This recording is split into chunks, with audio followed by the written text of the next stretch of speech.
श्री राधाकृष्णाभ्यां नमः। अथ चतुर्थोऽध्यायः गोकर्णोपाख्यान प्रारंभ।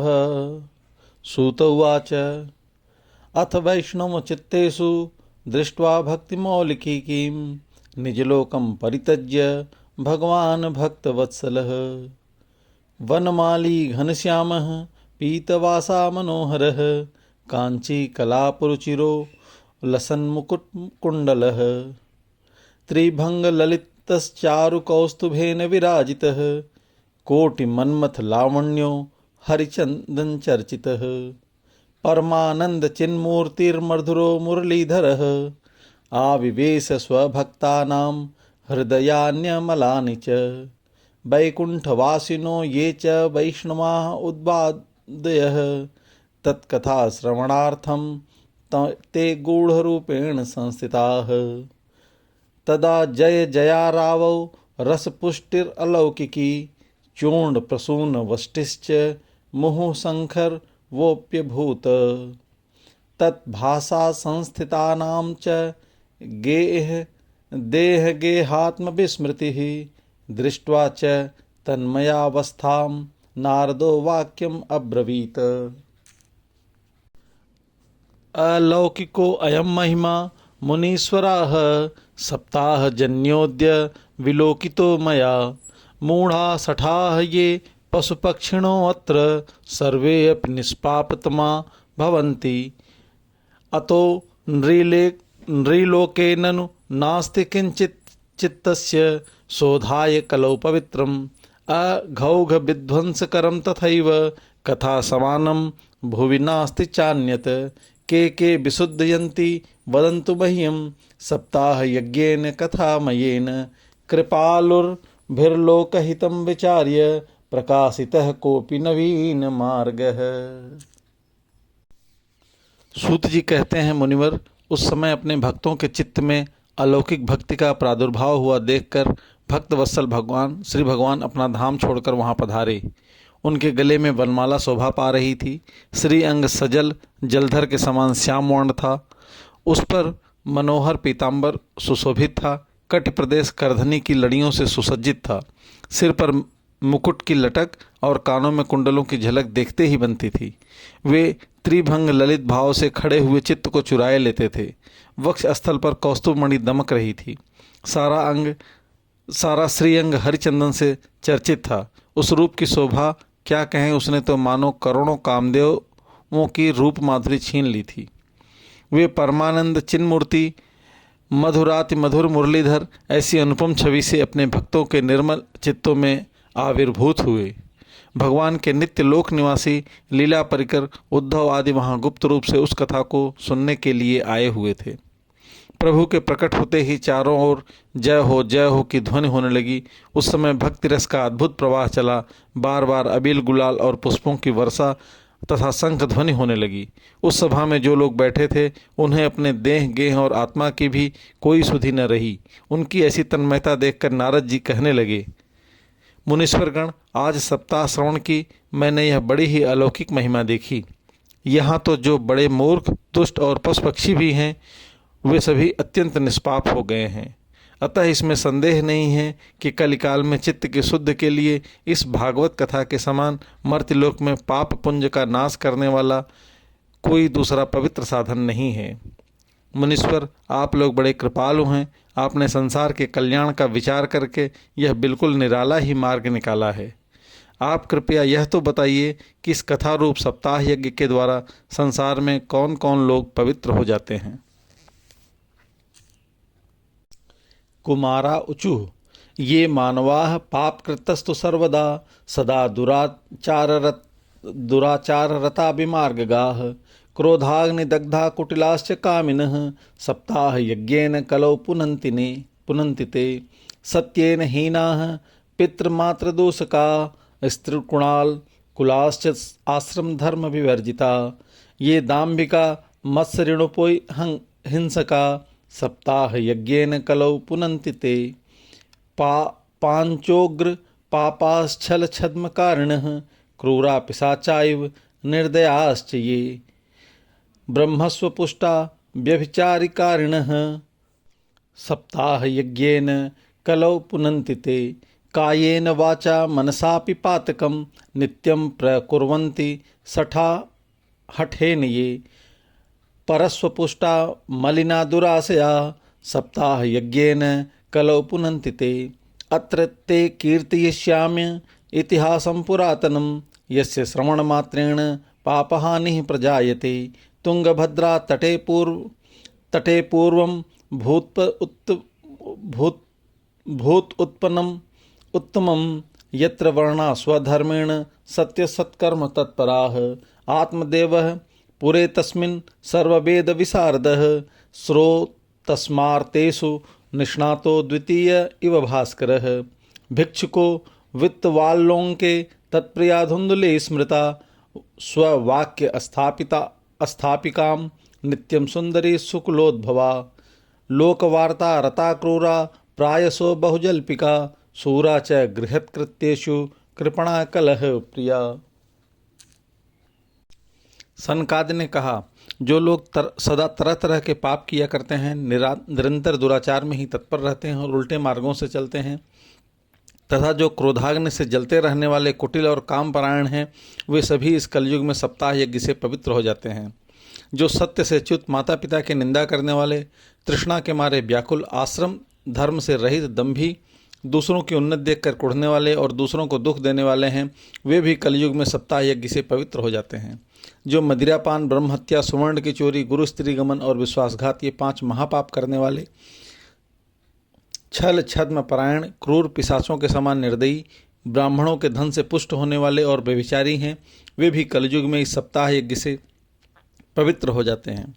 जो दुष्ट, आग्रहपूर्वक सर्वदा मन, वाणी या शरीर से पाप करते रहते हैं, दूसरों के धन से ही पुष्ट होते हैं तथा मलिन और दुष्ट हृदय वाले हैं, वे भी कलयुग में सप्ताह यज्ञ से पवित्र हो जाते हैं। नारद जी, अब हम तुम्हें इस विषय में एक प्राचीन इतिहास सुनाते हैं। उसके सुनने से ही सब पाप नष्ट हो जाते हैं। पूर्व काल में तुंगभद्रा नदी के तट पर एक अनुपम नगर बसा हुआ था। वहाँ सभी वर्णों के लोग अपने अपने धर्मों का आचरण करते हुए सत्य और सत्कर्मों में तत्पर रहते थे। उस नगर में समस्त वेदों का विशेषज्ञ और स्रोत स्मार्त कर्मों में निपुण एक आत्मदेव नामक ब्राह्मण रहता था। वह साक्षात दूसरे सूर्य के समान तेजस्वी था। वह धनी होने पर भी भिक्षाजीवी था। उसकी प्यारी पत्नी धुंधली, कुलीन एवं सुंदरी होने पर भी सदा अपनी बात पर अड़ जाने वाली थी। उसे लोगों की बात करने में सुख मिलता था। स्वभाव था क्रूर, प्रायः कुछ न कुछ बकवाद करती रहती थी।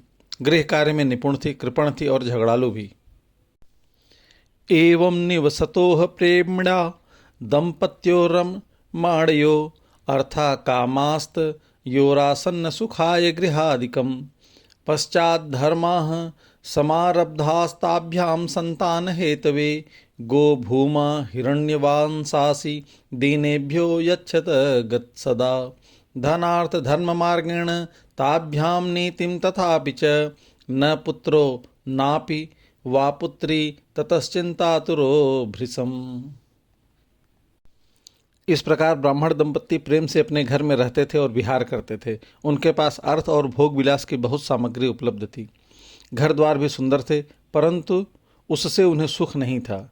जब अवस्था बहुत ढल गई, तब उन्होंने संतान के लिए तरह तरह के पुण्य कर्म आरंभ किए और वे दीन दुखियों को गौ, पृथ्वी, सुवर्ण और वस्त्र आदि दान करने लगे। इस प्रकार धर्म मार्ग में उन्होंने अपना आधा धन समाप्त कर दिया, तो भी उन्हें पुत्र या पुत्री किसी का भी मुख देखने को न मिला। इसलिए अब वह ब्राह्मण बहुत ही चिंतातुर रहने लगा।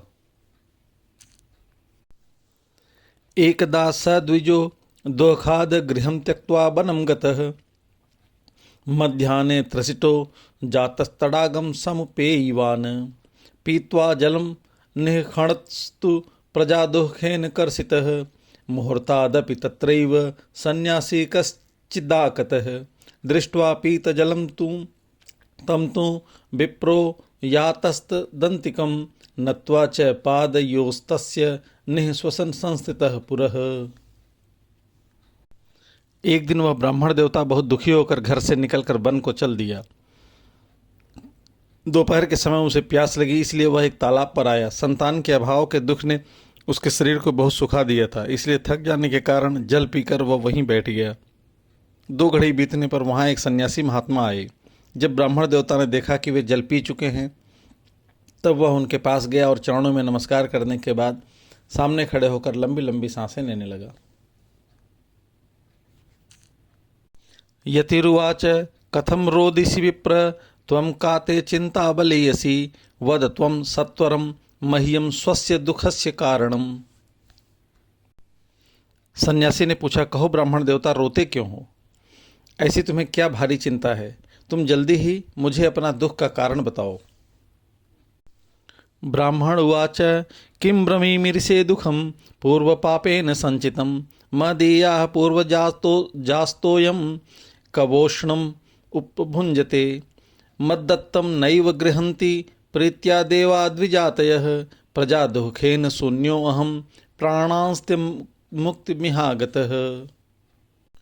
दिग्जीवितं प्रजाहीनं दिग्गृहं च प्रजां विना दिग्धनं चान्पत्यस्य दिक्कुलम संततिम बिना। ब्राह्मण ने कहा, महाराज, मैं अपने पूर्वजन्म के पापों से संचित दुख का क्या वर्णन करूं? मेरे पितर अब मेरे द्वारा दी गई जलांजलि के जल को अपनी चिंताजनित सांस से कुछ गर्म करके पीते हैं। देवता और ब्राह्मण मेरा दिया हुआ प्रसन्न मन से स्वीकार नहीं करते हैं। संतान के लिए मैं इतना दुखी हो गया हूँ कि मुझे सब सूना ही सूना दिखाई देता है। मैं प्राण त्यागने के लिए यहाँ आया हूँ। संतानहीन जीवन को धिक्कार है, संतानहीन गृह को धिक्कार है, संतानहीन धन को धिक्कार है और संतानहीन कुल को धिक्कार है।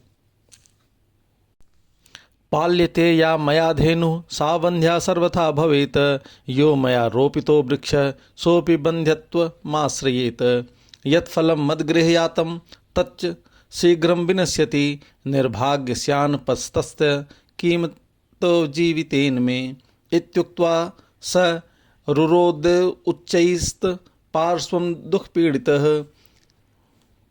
तदा तस्य यतेश्चित्ते करुणाबोधगरीयसी तद्भालाक्षरमालां च वाचयामास योगवान् सर्वं ज्ञात्वा यतिः पश्चाद्विप्रमुचे स विस्तरम्। मैं जिस गाय को पालता हूँ वह भी सर्वथा बांझ हो जाती है। जो पेड़ लगाता हूँ उस पर भी फल फूल नहीं लगते।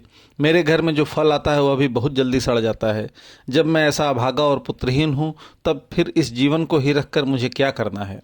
यूँ कहकर वह ब्राह्मण दुख से व्याकुल होकर उन सन्यासी महात्मा के पास फूट फूट कर रोने लगा। तब उन यतिवर के हृदय में बड़ी करुणा उत्पन्न हुई। वे योगनिष्ठ थे। उन्होंने उसके ललाट की रेखाएं देखी और सारा वृत्तांत जान लिया। फिर उसे विस्तार पूर्वक कहने लगे। यतिरुवाच मुंचा ज्ञानम प्रजारूपम बलिष्ठा कर्मणो गतिः विवेकम तु समासाद्य त्यज संसार वासनाम शृणु विप्र मया तेभ्य प्रारब्धम तु विलोकितम सप्त जन्मावधि तव पुत्रो नैव च। सन्यासी ने कहा, ब्राह्मण देवता, इस प्रजा प्राप्ति का मोह त्याग दो। कर्म की गति प्रबल है। विवेक का आश्रय लेकर संसार की वासना छोड़ दो। विप्रवर सुनो, मैंने इस समय तुम्हारा प्रारब्ध देखकर निश्चय किया है कि 7 जन्म तक तुम्हारे कोई संतान किसी प्रकार नहीं हो सकती। पूर्व काल में राजा सगर एवं अंग को संतान के कारण दुख भोगना पड़ा था। ब्राह्मण, अब तुम कुटुंब की आशा छोड़ दो। संन्यास में ही सब प्रकार का सुख है। ब्राह्मण उवाच विवेकेन भवेत् किं मे पुत्रं देहि बलादपि नो चेत्यजाम्यहं प्राणास्त्वद् अग्रे शोकमूर्छितः पुत्रादिसुखहीनो अयं संन्यासः शुष्क एव हि गृहस्थः सरसो लोके पुत्रपौत्र समन्वितः इति विप्राग्रहं दृष्ट्वा प्राब्रवीत्स तपोधनः चित्रकेतुर्गतः कष्टं विधिलेखं विमार्जनात् न यास्यसि सुखं पुत्राद्यथा दैवहतोद्यमः अहो अतो हठेन युक्तो असि ह्रियार्थितं किं वदाम्यहम्। ब्राह्मण ने कहा, महात्मा जी, विवेक से मेरा क्या होगा? मुझे तो बलपूर्वक पुत्र दीजिए, नहीं तो मैं आपके सामने ही शोक मूर्छित होकर अपने प्राण त्यागता हूँ। जिसमें पुत्र स्त्री आदि का सुख नहीं है ऐसा संन्यास तो सर्वथा नीरस ही है। लोक में सरस तो पुत्र पौत्राज से भरा पूरा गृहस्थ आश्रम ही है। ब्राह्मण का ऐसा आग्रह देखकर उस तपोधन ने कहा, विधाता के लेख को मिटाने का हठ करने से राजा चित्रकेतु को बड़ा कष्ट उठाना पड़ा था। इसलिए दैव जिसके उद्योग को कुचल देता है, उस पुरुष के समान तुम्हें भी पुत्र से सुख नहीं मिल सकेगा। तुमने तो बड़ा हठ पकड़ रखा है और अर्थी के रूप में तुम मेरे सामने उपस्थित हो। ऐसी दशा में मैं तुमसे क्या कहूँ।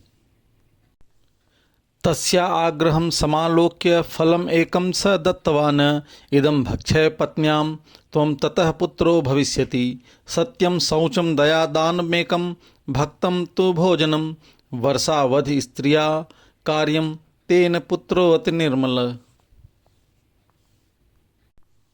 जब महात्मा जी ने देखा कि यह किसी प्रकार अपना आग्रह नहीं छोड़ता, तब उन्होंने उसे एक फल देकर कहा, इसे तुम अपनी पत्नी को खिला देना, इससे उसके एक पुत्र होगा। तुम्हारी स्त्री को 1 साल तक सत्य, शौच, दया, दान और एक समय ही अन्न खाने का नियम रखना चाहिए। यदि वह ऐसा करेगी तो बालक बहुत शुद्ध स्वभाव वाला होगा। एवं मुक्त्वा ययौ योगी विप्रस्तु गृहम् आगतः पत्न्यां पाणौ फलं दत्त्वा स्वयं या वस्तु कुत्रचित्। तरुणी कुटिला तस्य सख्यग्रे च रुरोधुः अहो चिंतां ममोत्पन्नां फलं चाहं न भक्षये। फलभक्षेण गर्भं स्याद् गर्भो उदर्भिर्धिता स्वल्प भक्षम ततो शक्तिम गृहकार्यं कथं भवेत्। दैवाद घाटी ब्रजेद ग्रामे पलायेद गर्भिणी कथं सुख वन्निस वसेद गर्भस्थं कुक्षे कथम मुसृजेत। तिर्यक्ते दागतो गर्भस्तदा मे मरणं भवेत्। प्रसूतौ दारुणं दुःखं सुकुमारी कथं सहे।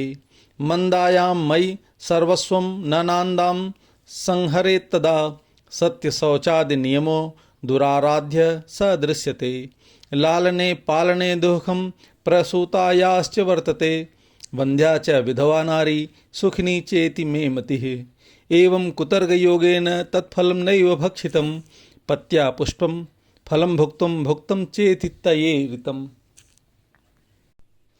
यूँ कहकर वे योगीराज चले गए और ब्राह्मण अपने घर लौट आया। वहाँ आकर उसने वह फल अपनी स्त्री के हाथ में दे दिया और स्वयं कहीं चला गया। उसकी स्त्री तो कुटिल स्वभाव की थी ही। वह रो रो कर अपने एक सखी से कहने लगी, सखी मुझे तो बड़ी चिंता हो रही है, मैं तो यह फल नहीं खाऊंगी। फल खाने से गर्भ रहेगा और पेट बढ़ जाएगा, फिर कुछ खाया पिया नहीं जाएगा, इससे मेरी शक्ति क्षीण हो जाएगी। तब बता घर का धंधा कैसे होगा। और देववश यदि कहीं गांव में डाकुओं का आक्रमण हो गया तो गर्भिणी स्त्री कैसे भागेगी। यदि सुखदेव जी की तरह यह गर्भ पेट में ही रह गया तो इसे बाहर कैसे निकाला जाएगा। और कहीं प्रसव काल के समय वह टेढ़ा हो गया तो फिर प्राणों से ही हाथ धोना पड़ेगा। यूँ भी प्रसव के समय बड़ी भयंकर पीड़ा होती है। मैं सुकुमारी भला यह सब कैसे सह सकूंगी। जब मैं दुर्बल पड़ जाऊंगी तब ननद रानी आकर घर का सारा माल मता समेट ले जाएंगी। और मुझसे तो सत्य शौच आदि नियमों का पालन होना भी कठिन ही जान पड़ता है। जो स्त्री बच्चा जनती है उसे बच्चे के लालन पालन में भी बड़ा कष्ट होता है। मेरे विचार से तो बंध्या या विधवा स्त्रियां ही सुखी हैं। मन में ऐसे तरह तरह के कुतर्क उठने से उसने वह फल नहीं खाया और जब उसके पति ने पूछा फल खा लिया, तब उसने कह दिया हाँ खा लिया।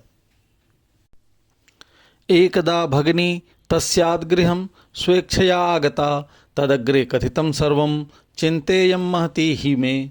दुर्बला तेन दुःखेन यानुजे करवाणि किं।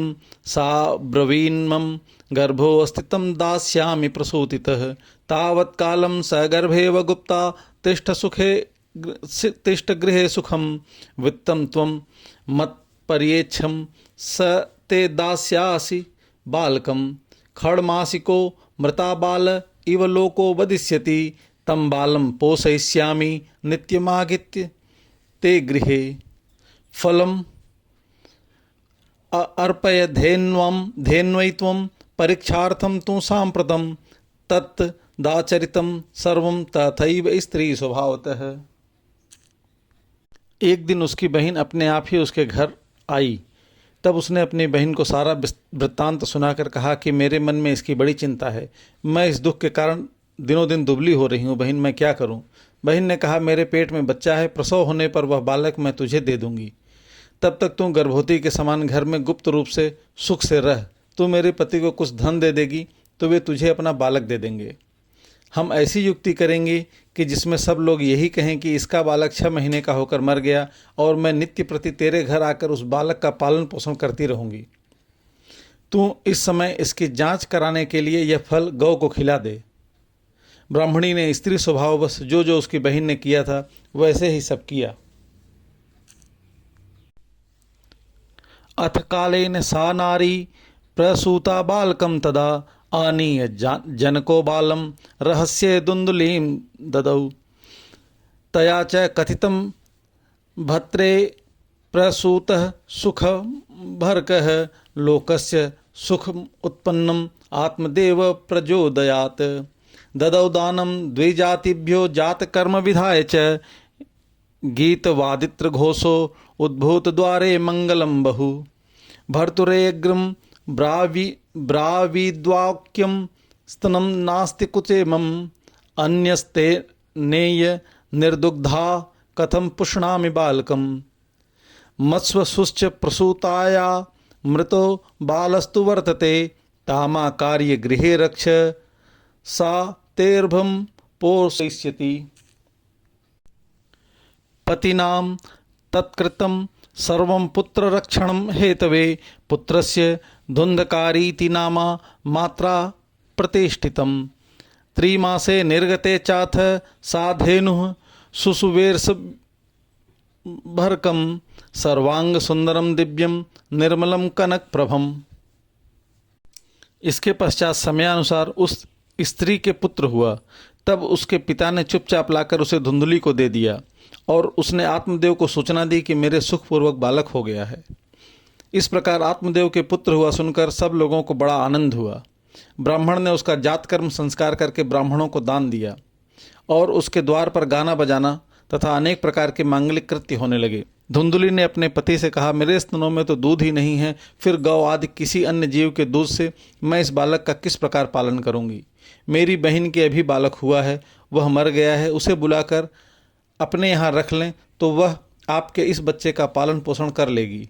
तब पुत्र की रक्षा के लिए आत्मदेव ने वैसा ही किया तथा माता धुंधली ने उस बालक का नाम धुंधुकारी रखा। इसके बाद 3 महीने बीतने पर उस गौ के भी एक मनुष्याकार बच्चा हुआ। वह सर्वांग सुंदर, दिव्य, निर्मल और सुवर्ण की कांति वाला था। दृष्ट्वा प्रसन्नो विप्रस्तु संस्कारान् स्वयमादधे मत्वा आश्चर्यं जनाः सर्वे दिदृक्षार्थ समागताः। भाग्योदयो अधुना जात आत्मदेवस्य पश्यतः धेन्वा बालः प्रसूतस्तु देवरूपीति कौतुकं न ज्ञातं तद्रहस्यं तु केनापि विधियोगतः गोकर्ण तं सुतं दृष्ट्वा गोकर्ण नाम चाकरोत। उसे देखकर ब्राह्मण देवता को बड़ा आनंद हुआ और उसने स्वयं ही उसके सब संस्कार किए। इस समाचार से और सब लोगों को बड़ा आश्चर्य हुआ और वे बालक को देखने के लिए आए तथा सब आपस में कहने लगे, देखो भाई, अब आत्मदेव का कैसा भाग्य उदय हुआ है। कैसे आश्चर्य की बात है कि गौ के भी ऐसा दिव्य रूप बालक उत्पन्न हुआ है। दैव योग से इस गुप्त रहस्य का किसी को पता न लगा। आत्मदेव ने उस बालक के गौ के से कान देखकर उसका नाम गोकर्ण रखा। कियत्कालेन तौ जातौ तरुणोत्तनया बुभौ गोकर्णः पंडितो ज्ञानी धुन्धुकारी महाखलः। स्नान शौच क्रियाहीनो दुर्भिक्षी क्रोधवर्धितः दुष्परिग्रहकर्ता च स्वहस्तेन भोजनम चौरः सर्वजनद्वेषी परवेश्म प्रदीपकः लालनायार्भारकृन्ताद्धित्वा सद्यः कूपे न्यापतायत। हिंसकः शस्त्रधारी च दीनान्धानां प्रपीडकः चाण्डालभीर्तो नित्यं पाशहस्त स्वसंगतः। तेन वेश्याकुसंगेन पितरं वित्तं तु नासितं एकदा पितरौ ताड्य पात्राणि स्वयमाहरत। तत्पिता कृपणः प्रोच्चैर्धनहीनैरुरोधुः बन्ध्यत्वं तु समीचीनं कुपुत्रो दुखदायकः। कुछ काल बीतने पर वे दोनों बालक जवान हो गए। उनमें गोकर्ण तो बड़ा पंडित और ज्ञानी हुआ, किंतु धुंधकारी बड़ा ही दुष्ट निकला। स्नान शौच आदि ब्राह्मणोचित आचारों का उसमें नाम भी न था और न खान पान का ही कोई परहेज था। क्रोध उसमें बहुत बढ़ा चढ़ा था। वह बुरी बुरी वस्तुओं का संग्रह किया करता था। मुर्दे के हाथ से छुआया गया अन्न भी खा लेता था। दूसरों की चोरी करना और सब लोगों से द्वेष बढ़ाना उसका स्वभाव बन गया था। छिपे छिपे वह दूसरों के घरों में आग लगा देता था। दूसरों के बालकों को खिलाने के लिए गोद में लेता और उन्हें चट कुएं में डाल देता। हिंसा का उसे व्यसन सा हो गया था। हर समय वह अस्त्र शस्त्र धारण किए रहता था और बेचारे अंधे और दीन दुखियों को व्यर्थ तंग करता। चांडालों से उसका विशेष प्रेम था। बस हाथ में फंदा लिए कुत्तों की टोली के साथ शिकारों की टोह में घूमता रहता। बेश्याओं के जाल में फंसकर उसने अपने पिता की सारी संपत्ति नष्ट कर दी और एक दिन माता पिता को मार पीट कर घर के सारे बर्तन भांडे उठा ले गया। इस प्रकार जब सारी संपत्ति स्वाहा हो गई तब उसका कृपण पिता फूट फूट कर रोने लगा और बोला, इससे तो इसकी माँ का बाँझ रहना ही अच्छा था। कुपुत्र तो बड़ा ही दुखदायी होता है।